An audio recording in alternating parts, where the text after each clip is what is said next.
J'aimerais vous parler d'un sujet biblique qui peut s'apparenter au baptême, du moins qui a un lien sûr. C'est l'alliance. L'alliance. Et j'aimerais lire avec vous un texte qui se trouve dans l'Épître aux Hébreux, dans le chapitre 8. Nous ferons la lecture du verset 6 au verset 12, Hébreux 8, versets 6 à 12. Voilà ce qui nous est dit. Mais maintenant, il a obtenu un ministère d'autant supérieur, il est question ici de Jésus, qu'il est le médiateur d'une alliance plus excellente qui a été établie sur de meilleures promesses. En effet, si la première alliance avait été sans défaut, il n'aurait pas été question de la remplacer par une seconde. Car c'est avec l'expression d'un blâme que le Seigneur dit à Israël, « Voici les jours viennent, dit le Seigneur, où je ferai avec la maison d'Israël et la maison de Juda une alliance nouvelle. Non comme l'alliance que je traitais avec leur père le jour où je les saisis par la main pour les faire sortir du pays d'Égypte, car ils n'ont pas persévéré dans mon alliance, et moi aussi je ne me suis pas soucié d'eux, dit le Seigneur. Mais voici l'alliance que je ferai avec la maison d'Israël après ces jours-là, dit le Seigneur. Je mettrai mes lois dans leur esprit, je les écrirai dans leur cœur, et je serai leur Dieu, et ils seront mon peuple. Aucun n'enseignera plus son concitoyen, ni aucun son frère en disant « Connais le Seigneur, car tous me connaîtront, depuis le plus petit jusqu'au plus grand d'entre eux, parce que je pardonnerai leurs iniquités, et que je ne me souviendrai plus de leurs péchés. » Amen. Gloire à Dieu. Nous sommes dans la joie, disais-je, parce que ce soir, des sœurs, des frères, dans ce week-end, se font baptiser. Nous sommes également dans ce lieu plusieurs personnes à avoir été baptisées, mais le baptême, c'est quoi? Pierre va rappeler que le baptême n'est pas la purification des souillures du corps. Je disais aux candidats lors de l'instruction, leur formation pour les baptêmes, que le fait d'entrer dans cette eau qui est derrière moi ne changera absolument rien à votre vie. Donc, je parle en soi de l'absolu. L'eau ne va pas spirituellement changer les choses. L'eau de ce baptême ne va pas vous laver de quoi que ce soit. Oh, certainement qu'en sortant, on y laisse quelques microbes quand même, ça c'est normal. Mais je veux dire que l'état de notre âme n'est pas purifié par cette eau-là. L'état de notre âme n'est pas purifié par cette eau. Qu'est-ce qui purifie notre cœur? Qu'est-ce qui purifie notre âme? C'est le sang de Jésus. Ce n'est pas dans l'eau du baptême que les personnes se convertissent. La conversion a lieu avant. Ce n'est pas dans l'eau du baptême qu'il y a le pardon des péchés. Ce n'est pas dans l'eau du baptême qu'il y a la nouvelle naissance. Absolument pas. Le baptême, va dire Pierre, c'est l'engagement. C'est un engagement de bonne conscience avec Dieu. Il s'agit donc d'un engagement que l'on signe quelque part, que l'on certifie, que l'on officialise en passant par les eaux du baptême. C'est comme si on déclarait à Dieu, maintenant je veux te suivre et marcher avec toi. C'est comme si que nous le reconnaissions aussi devant tous, devant plusieurs témoins. Aussi, ayant connu la grâce de Dieu, ayant accepté l'Évangile dans son cœur, ayant été transformé par l'Esprit de Christ, nous acceptons l'engagement du baptême, car celui qui croira et qui sera baptisé sera sauvé. Mais surtout, nous entrons dans une alliance. Nous entrons dans une alliance. Et avec les candidats au baptême, je prenais quelques images, dont l'image du mariage. C'est quoi l'alliance? Dans le mariage, c'est pas ça, hein? C'est pas ça. Ça, on appelle alliance, oui, mais ce n'est qu'un symbole. Mais le mariage n'est pas là. L'alliance véritable n'est pas là. Le mariage, c'est un engagement d'une personne envers l'autre et vice-versa. deux personnes s'engagent mutuellement l'un envers l'autre.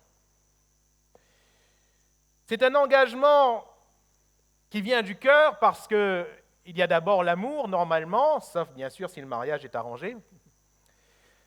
Ça vient du cœur, mais c'est un engagement également raisonné. Parce qu'en signant l'acte de mariage, on sait ce qu'on va faire, n'est-ce pas? On sait qu'on s'engage pour ne plus jamais se désengager, pour ne plus jamais rompre cette alliance. On ne sait pas bien ce que sera demain, mais on sait qu'en signant l'acte, on ne va jamais rompre l'alliance. Et dans cette alliance, l'un se doit à l'autre, mutuellement. Avec le Seigneur, c'est la même chose.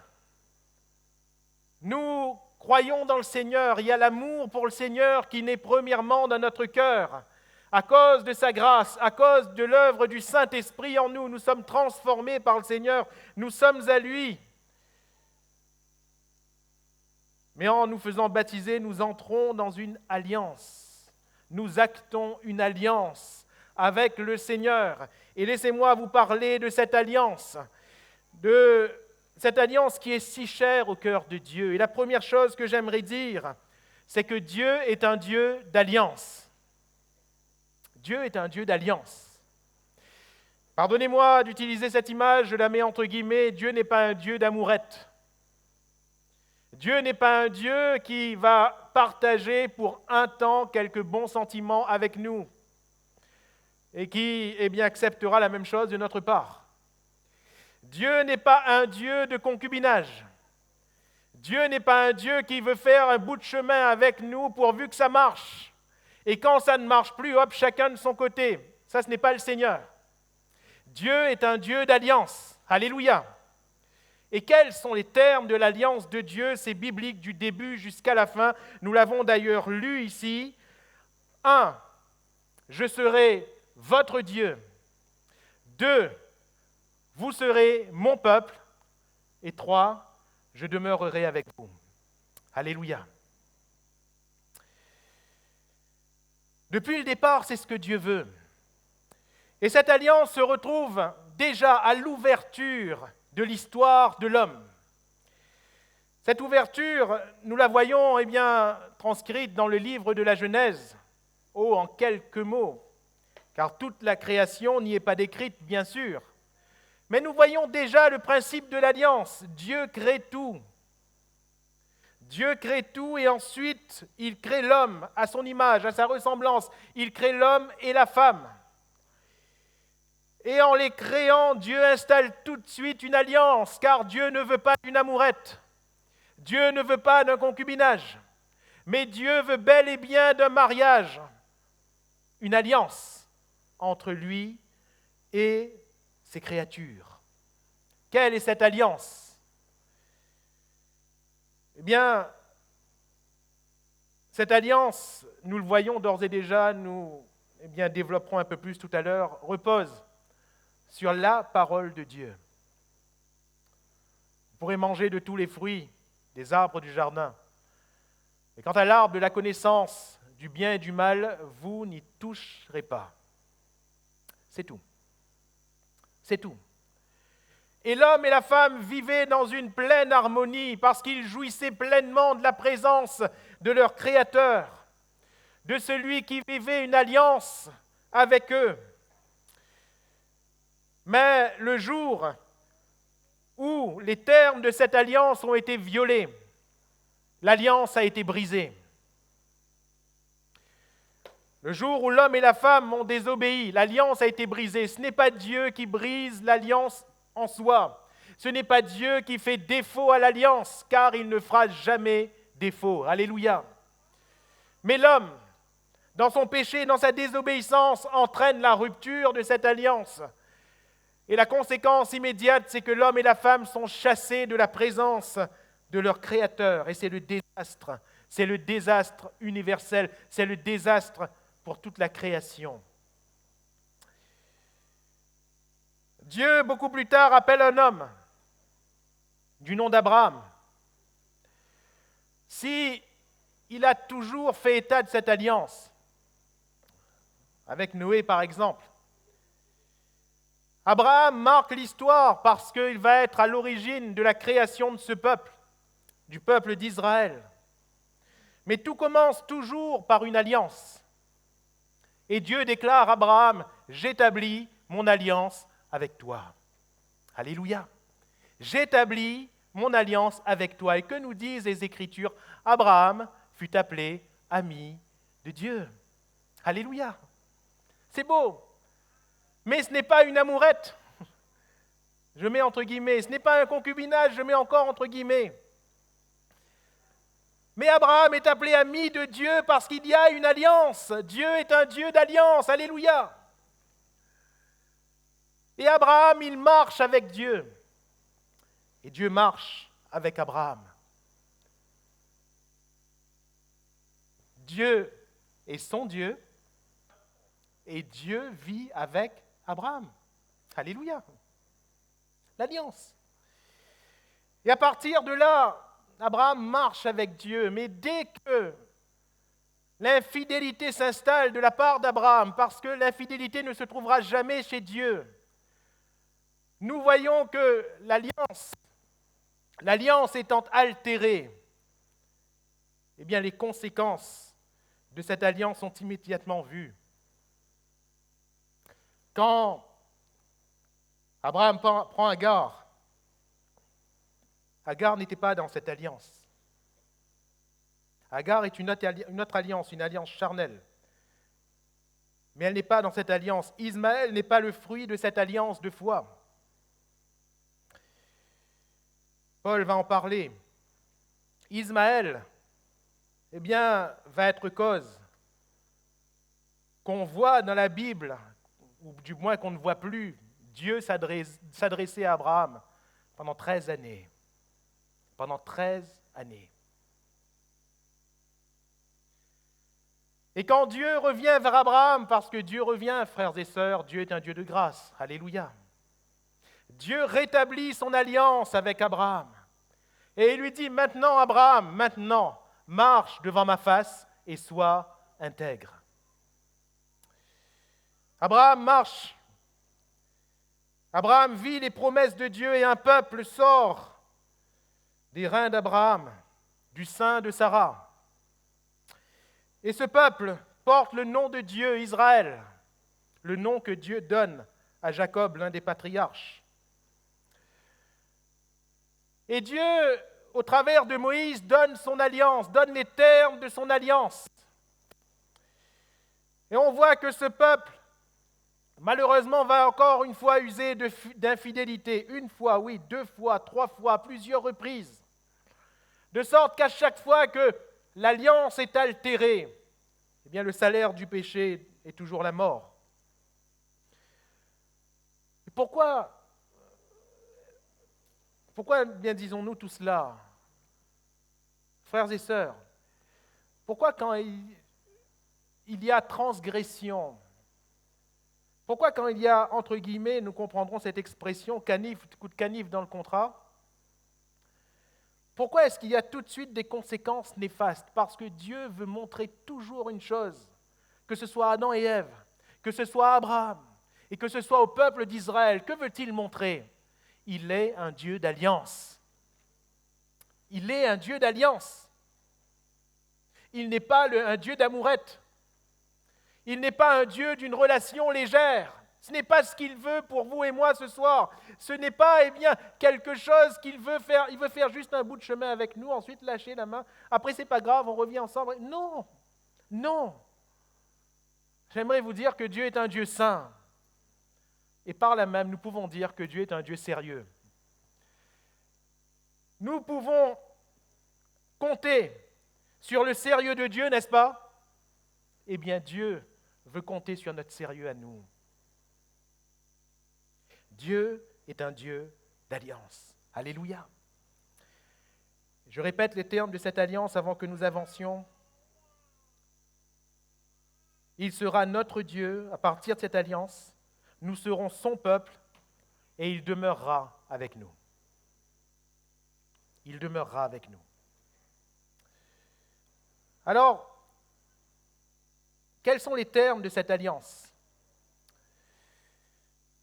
Premièrement, la loi. Rappelez-vous que l'arche, qu'on appelait l'arche de l'alliance, contenait principalement les tables de la loi. Un peu plus tard, on a rajouté un petit pot avec la manne. Un peu plus tard, la verge d'Aaron qui avait fleuri. Mais l'élément principal, les éléments principaux de cette arche de l'alliance, ce sont les tables de la loi, écrites du doigt de Dieu. Frères et sœurs, l'alliance, elle n'a pas changé. S'il est question dans le texte que nous avons lu d'alliance nouvelle, ce premier aspect n'a pas changé. Quels sont les termes du contrat? Je mets entre guillemets, mais c'est que l'on prenne le terme alliance dans l'Ancien Testament ou dans le Nouveau Testament, ça a la même valeur, ça a une valeur de contrat. Ça a une valeur de pacte, d'accord. Eh bien, cet accord, ce pacte, cette alliance repose sur le contrat de la parole de Dieu. Alléluia. Car péché qui amène le brisement de ce contrat, péché, c'est péché contre la parole de Dieu. Comme pour Adam et Ève, l'alliance nous engage premièrement dans l'obéissance à la parole de Dieu et engage Dieu dans l'exécution de cette parole à notre égard. Alléluia. On agit envers Dieu selon sa parole et Dieu agit envers nous selon sa parole. Les promesses de Dieu ainsi s'exécutent, s'accomplissent envers nous qui sommes entrés dans l'alliance. Et je crois que le Seigneur se réjouit également de ce qu'envers et contre tout, vous et moi, nous honorions sa parole. La parole de Dieu doit constituer une référence sans faille. Elle est sans faille, cette parole. Mais dans notre cœur, nous ne devons pas laisser la moindre faille vis-à-vis des termes de cette alliance qui sont de la parole de Dieu. Deuxième élément, nous l'avons cité ici, ce texte de l'Épître aux Hébreux regroupe le texte de plusieurs prophètes, entre autres Jérémie ou Ézéchiel.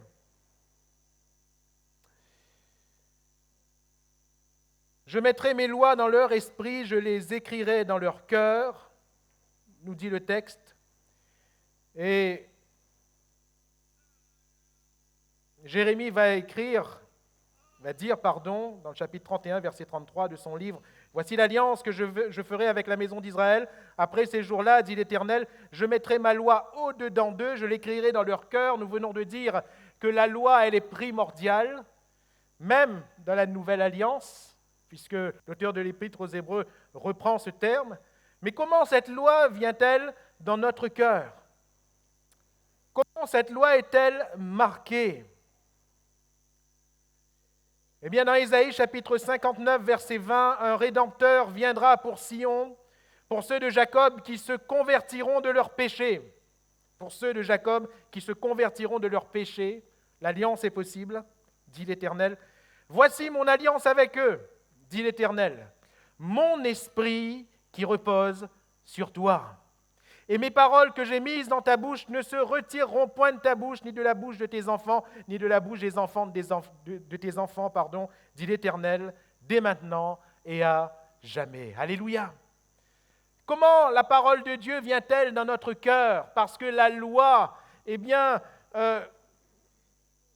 telle qu'elle, sous l'ancienne alliance, la loi, elle n'était pas dans les cœurs. La loi, elle était sur des tables, la loi était sur des parchemins, la loi était dans la bouche des prophètes, mais la loi n'était pas dans les cœurs. Comment la loi pouvait-elle venir dans un cœur? Et ce soir, comment la loi de l'Éternel peut-elle venir dans mon cœur? Le Seigneur le déclare, « Mon esprit qui repose sur toi. » Alléluia. Car l'alliance est une alliance par le Saint-Esprit. Dieu se lie à nous par le Saint-Esprit. L'Esprit est appelé l'Esprit d'adoption. L'Esprit que Dieu chérit, il le fait reposer en nous. Et frères et sœurs, nous devons être remplis du Saint-Esprit, afin que la loi du Seigneur soit dans notre cœur. Et que cette loi anime nos membres, anime notre cœur, anime notre âme, anime nos membres, anime notre corps. Alléluia. Je ne sais pas, peut-être que vous l'avez déjà essayé, vous avez déjà essayé d'accomplir la parole de Dieu par vous-même? Moi, j'ai essayé. C'est difficile, pas vrai? C'est difficile. Parce que parfois, même quand on veut, on n'y arrive pas. Parfois, on peut être rempli de la meilleure des volontés. Parfois, on peut passer le nombre de temps qu'on veut dans la prière. On peut faire preuve de beaucoup de bonnes œuvres. Effort sur effort, on essaie et on n'y arrive pas. Pourquoi? Frères et sœurs, le corps est encore de chair, n'est-ce pas? La chair est encore au moins là. Et Paul va dire, qui me délivrera de ce corps? Qui me délivrera de la loi de cette chair? Qui me délivrera de cette mort? Grâce soit rendue à Dieu. Alléluia. Grâce soit rendue à Dieu parce qu'il nous donne son esprit. Et quand l'Esprit de Dieu repose sur nous, quand l'Esprit de Dieu nous remplit, quand l'Esprit de Dieu nous revêt, frères et sœurs, ce n'est plus la chair qui commande. Alléluia. Ce n'est plus ma chair, ce n'est plus ta chair qui commande. Ce n'est plus par notre propre volonté ou par nos propres efforts, mais nous sommes rendus capables d'honorer l'alliance par l'Esprit de notre Dieu, ni par la force, ni par la puissance, mais par le Saint-Esprit. Alléluia. Mon esprit qui repose sur vous.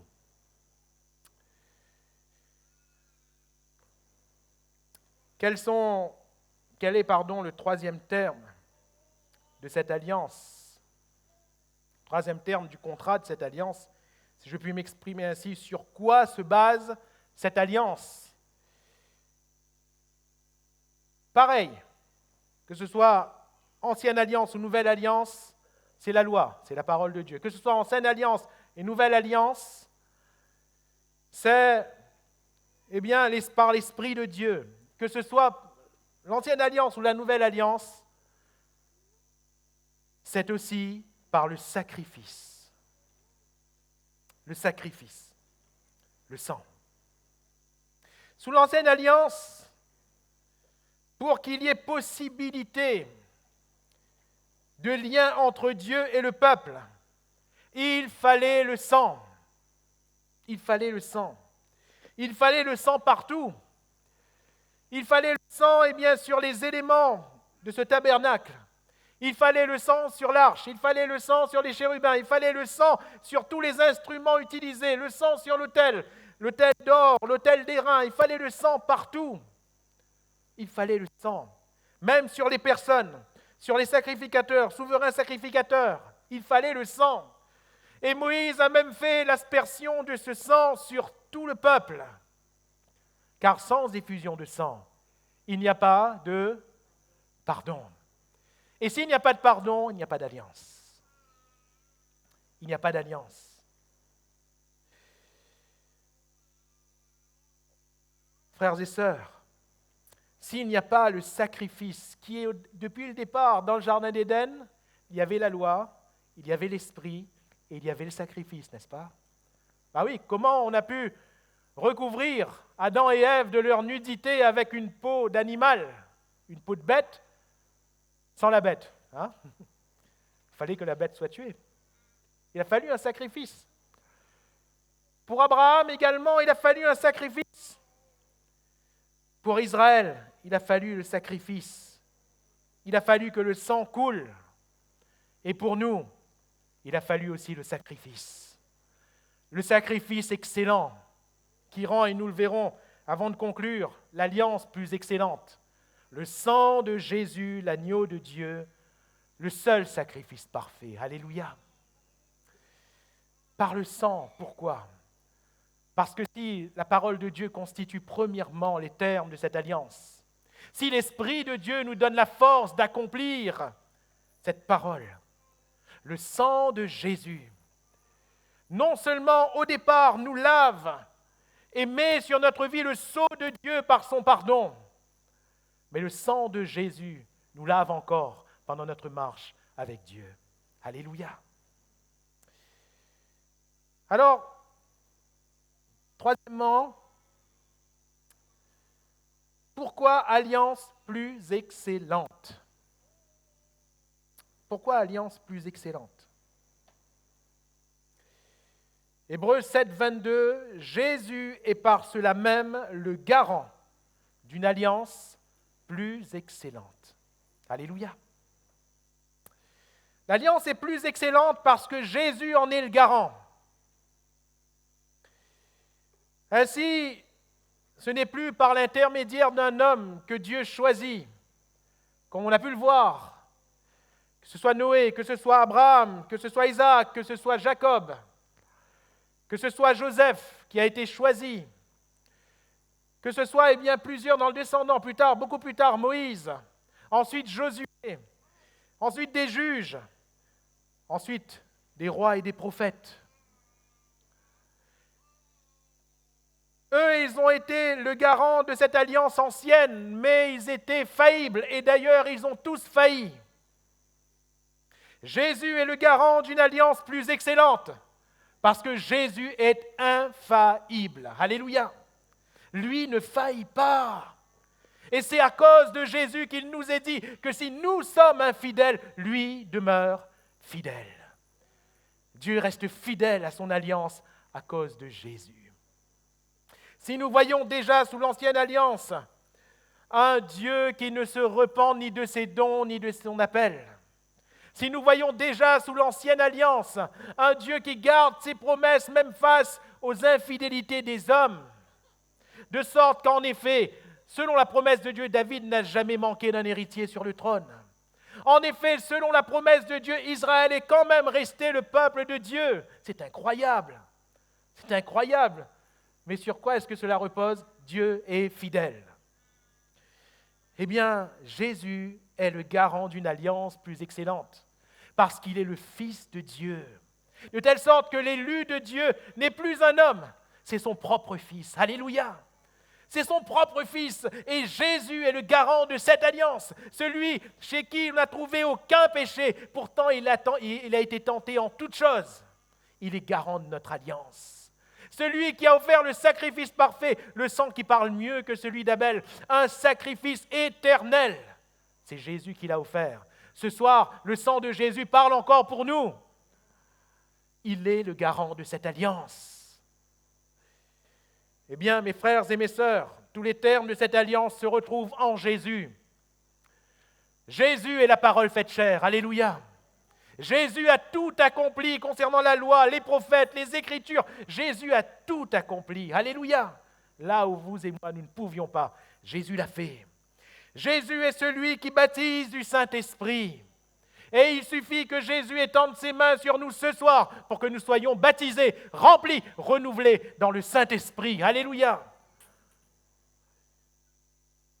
Pour nous permettre d'accomplir la loi terme de cette alliance. Et le sang de Jésus coule encore et toujours pour que la grâce de Dieu soit sur notre vie, premièrement au tout début, mais aussi pendant toute notre marche.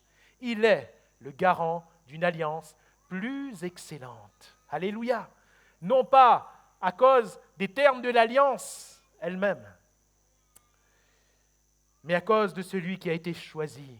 Jésus, souverain sacrificateur selon l'ordre de Melchisédek, l'incomparable, comme nous l'avons chanté tout à l'heure. Jésus est le garant de cette alliance. C'est pour cela que nous entrons sans crainte. Je disais aux candidats au baptême, parfois on hésite à faire le pas, on hésite à s'engager avec le Seigneur. Pourquoi ? Parce qu'on trouve qu'on n'est pas suffisamment bon. Mais s'il fallait attendre d'être suffisamment bon pour s'engager avec le Seigneur, eh bien, frères et sœurs, personne ne s'engagerait. Personne ne serait prêt, n'est-ce pas? Personne, ni vous ni moi. Personne. Pourquoi nous nous engageons? Parce que lui, il est bon. Alléluia. Parce que Jésus est le garant de cette alliance. Ce n'est pas moi, parce que si c'est moi, c'est sûr, l'alliance, elle va être brisée. Mais Jésus est le garant de cette alliance. Alléluia. C'est pour cela que nous pouvons tous y entrer. Et c'est pour cela que le Seigneur pose quelque part cette règle. Celui qui croira et qui sera baptisé sera sauvé. On voit ici un conditionnement. Croire, oui, c'est le cœur. Mais le baptême, c'est l'alliance. C'est l'alliance dans laquelle nous devons entrer. Pourquoi, disais-je, le Seigneur pose-t-il cela comme règle? La raison est simple. Parce que nous pouvons tous y entrer. Alléluia. Tous à cause de Jésus-Christ. Mais nous avons aussi, vous et moi, tous la responsabilité de notre part dans cette alliance. Ce que Dieu devait accomplir, il l'a accompli pleinement. Jésus est le garant de cette alliance, le Fils de Dieu a été donné aux hommes, il est mort à la croix, il est ressuscité le troisième jour, monté s'asseoir à la droite du Père, il intercède pour nous et il nous a donné le Saint-Esprit. Tout est accompli. La question est pour nous de savoir, est-ce que je veille à accomplir ma part de l'alliance envers mon Dieu? Car les termes de cette alliance n'ont pas changé. Dieu veut être notre Dieu. Et nous ne sommes pas seulement son peuple, nous sommes ses enfants. Alléluia. Nous sommes ses élus. Et il veut habiter avec nous. Emmanuel, Dieu avec nous. Garant d'une alliance plus excellente. Entrons-nous pleinement dans cette alliance, vivons-nous pleinement dans cette alliance, marchons-nous pleinement dans cette alliance. Ainsi, en conclusion, je m'adresse aux candidats au baptême ce soir, en vous disant, bien-aimés, c'est dans une alliance que vous entrez. Marchez dans l'alliance. Alléluia. Le garant de cette alliance, c'est Jésus. Celui qui est en Jésus, il est une nouvelle création. Je m'adresse à chacun de nous, chacun de vous, mes frères et mes sœurs, mais à moi en premier, en disant, nous sommes entrés dans cette alliance. Marchons toujours dans l'alliance. Le Seigneur revient bientôt. Les choses s'accélèrent, n'est-ce pas? Je faisais la remarque avec mon épouse, c'est mon épouse qui me faisait la remarque en disant, regarde. On regardait les infos en disant, tous les achats sont numérisés maintenant. Les commerces se ferment à cause de la crise, il y a une bonne raison. Tous les achats sont numérisés. Et dans le livre de l'Apocalypse, il écrit quoi? Qu'à un moment donné, personne ne pourra plus acheter ni vendre. Si ce n'est ceux qui ont reçu la marque de la bête. Et oui, tout est mis en place pour qu'au final, ce soit un être, une personne qui commande le tout le commerce. Eh oui, on approche vers la fin. On approche vers la fin. Mais ce soir, suis-je dans l'alliance? Si nous n'y sommes pas, Dieu est resté fidèle. À nous de revenir, à nous de marcher et à nous de persévérer jusqu'à la fin, afin d'être sauvés. Alléluia!